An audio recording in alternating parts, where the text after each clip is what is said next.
करते वक्त उनको शामिल करें। अच्छा, दूसरा शेर देखिए, गरीबों की जान को, यतीमों के दिल को, सुकून हो गया है, करार आ गया है। शायर इस शेर में आप सल्लल्लाहु अलैहि वसल्लम की आमद की खुशखबरी सुनाते हुए कहता है कि वो हस्ती तशरीफ़ ले आई है कि जिसकी आमद से जो गरीब लोग हैं उनकी ज़िंदगियों को, और जो यतीम लोग हैं जिनके यानी कि वालिदैन का साया उनके सर से उठ गया है, यानी यतीमों की जान को उस हस्ती की आमद से सुकून आ गया है। आप ज़रा तरतीब से देखिए। और जो यतीम हैं उनके दिलों को करार कहते हैं चैन को, आराम को, कि उनके दिलों को आराम आ गया है।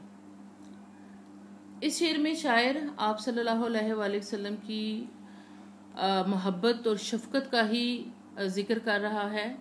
वो कहता है कि एक ऐसी हस्ती तशरीफ़ ले आई है जिसके आने से जो गरीब लोग हैं, जो वो तबका जो माली लिहाज से इंतहाई पिसा हुआ है।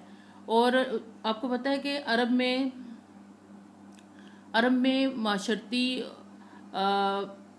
जो बुलंद मर्तबा जो उन्हीं लोगों को हासिल था जिनके पास दौलत थी, यानी इज्जत और बड़ाई का मेयार जो था वो दौलत थी।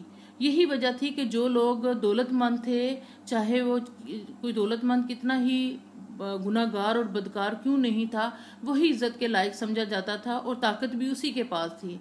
और वो क्या करता था कि जो गरीब होते थे उनका इस्तेहसाल करता था, उनकी इज्जत, उनकी जान की कोई यानी कि कदर कीमत नहीं थी। गरीबों को माशरे में कोई हैसियत हासिल नहीं थी। लेकिन आप सल्लल्लाहु अलैहि वसल्लम जब इस दुनिया में तशरीफ़ लाए तो आप सल्लल्लाहु अलैहि वसल्लम ने लोगों को बताया कि दौलत जो है वो इज़्ज़त का मेयार नहीं है, बल्कि इज़्ज़त का मेयार क्या है, वो तकवा है। ये आपको हदीस नज़र आएगी। आप सल्लल्लाहु अलैहि वसल्लम ने फरमाया, अल्लाह के नज़दीक इज़्ज़त वाला वो है जो ज़्यादा परहेजगार है। आप सल्लल्लाहु अलैहि वसल्लम की आमद ने मिटा दी दिलों से सारी जहालत, मिली फिर गरीबों को अजब शान व शौकत कि आप सल्लल्लाहु अलैहि वसल्लम ने की तालीमात से जो गरीब तबका था उसको इज्जत और इज्जत दी जाने लगी। और यही वजह है कि आप देखिए कि हज़रत बिलाल एक हबशी गुलाम थे और उनको कितना बड़ा दर्जा उनकी यानी कि ईमान लाने की वजह से और उनके तकवे की वजह से मिला कि उन्हें सैयदना कहकर पुकारा जाता था। वो मुअज़्ज़िन रसूल के मर्तबे पर फायज हुए। इसी तरह से हज़रत सलमान फ़ारसी और बहुत से यानी कि जो लोग थे जो माली लिहाज से आसूदा नहीं थे, लेकिन इस्लाम लाने के बाद उनके किरदार, उनकी इबादत, उनकी परहेजगारी, उनके तकवा की वजह से वो उनका मर्तबा जो है वो बहुत बुलंद हो गया। यतीमों के दिल को, यानी आप सल्लल्लाहु अलैहि वसल्लम की आमद से पहले क्या होता था कि जो यतीम बच्चे होते थे जिनके वालिदैन कोई अपनी विरासत छोड़ के चले जाते थे और लोग उनकी विरासत को उनके विरासत के जो माल होता था वो खा जाते थे, और यतीम जो थे वो दर बदर की ठोकरें खाते थे। तो आप सल्लल्लाहु अलैहि वसल्लम ने यतीमों के हुकूक मुकर्रर किए।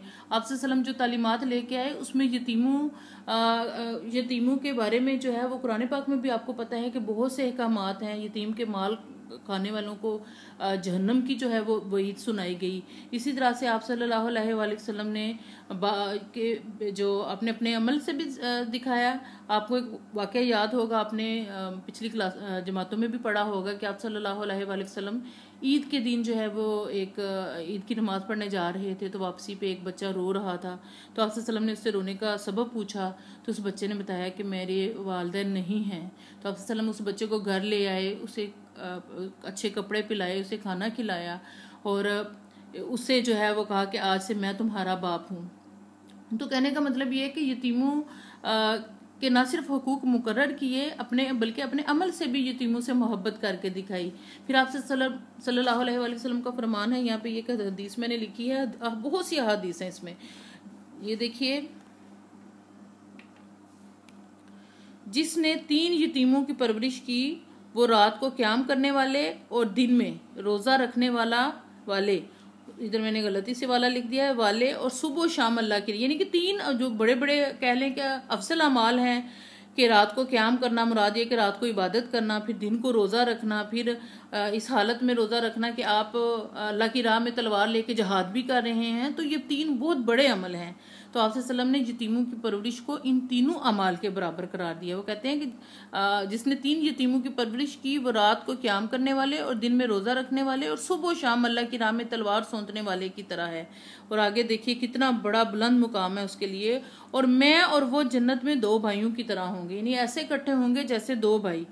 तो मौलाना अल्ताफ हुसैन हाली का शेर है, फ़कीरों का मलजा, ज़ईफ़ों का मावा, यतीमों का वाली, गुलामों का मौला। कि आप सल्लल्लाहु अलैहि वसल्लम ने अपनी अहादीस से और अपनी तालीमात से लोगों को बताया कि यतीम जो हैं वो तुम्हारे लिए यानी कि नजात का बायस भी हैं, और तुम्हें जहन्नम में भी जो तुम अगर उनके साथ बुरा सलूक करोगे वो तुम्हें जहन्नम में भी ले जाने का बायस बनेंगे।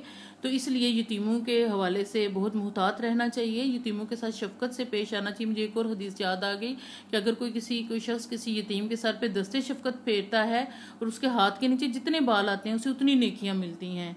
फिर यानी कहने का मतलब ये है कि यतीमों का बहुत ज़्यादा ख्याल रखना चाहिए, और अगर वो कोई माल उनके वालिदैन छोड़ के जाएं तो वो उनके माल उन पे खर्च होने चाहिए और उनके मालों की हिफाजत करनी चाहिए, ताकि जब वो सिने शऊर को पहुंचे तो वो अपने माल को अपने लिए अपने इस्तेमाल में लाएं।